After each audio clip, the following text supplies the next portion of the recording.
Si Christopher Anthony John Martin, ipinanganak noong 2 ng Marso taong 1977,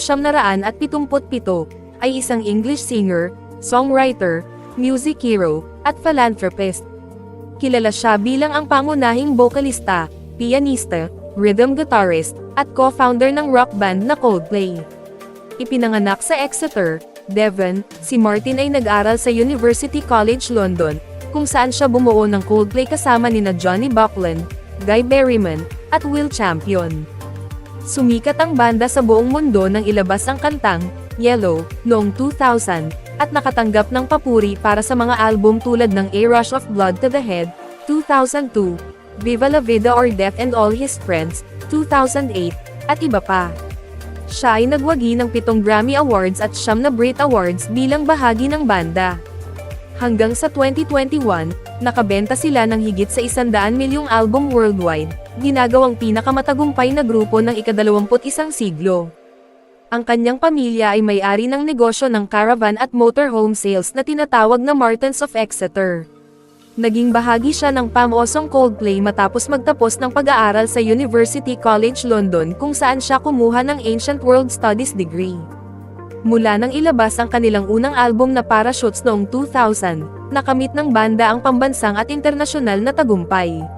Sa ngayon, may 9 na studio albums na silang inilabas, kasama ang Parachutes, A Rush of Blood to the Head, X and Y, Viva la Vida or Death and All His Friends, Milo Xyloto, Ghost Stories, A Head Full of Dreams, Everyday Life, at Music of the Spheres.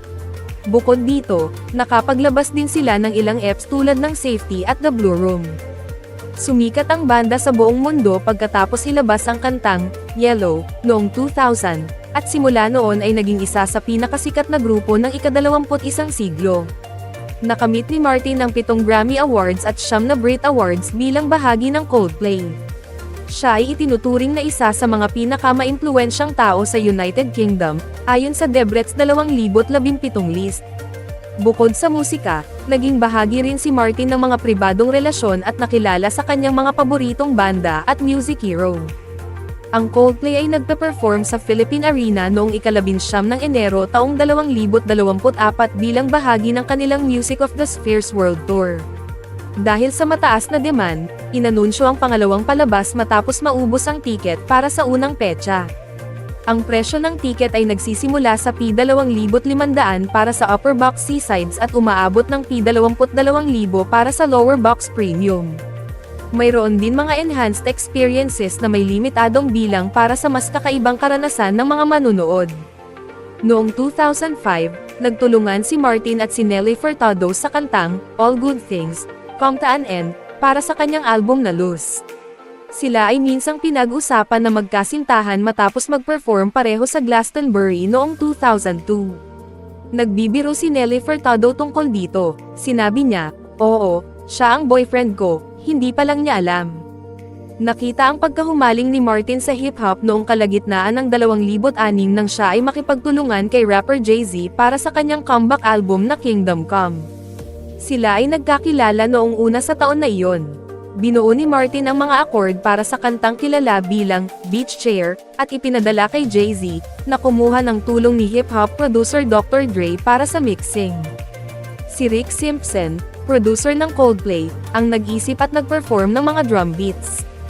Ipinamalas ang kantang ito noong ika-27 ng Setyembre taong 2006 nina Martin at Jay-Z sa European tour ni Jay-Z sa Royal Albert Hall.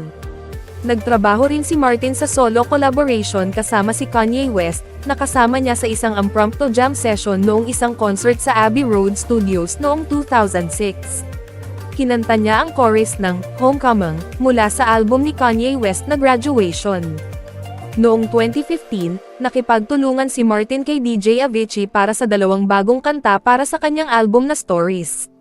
Ang kanilang unang collaboration ay tinawag na Heaven. Si Martin ang sumulat ng lyrics, si Avicii ang nag-produce, at si Simon Aldred ng Cherry Ghost ang vokalista.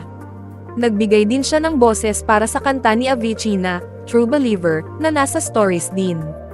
Noong Pebrero taong 2017, nag-perform si Martin ng A Different Corner sa 2017 Brit Awards bilang pagpupugay kay George Michael.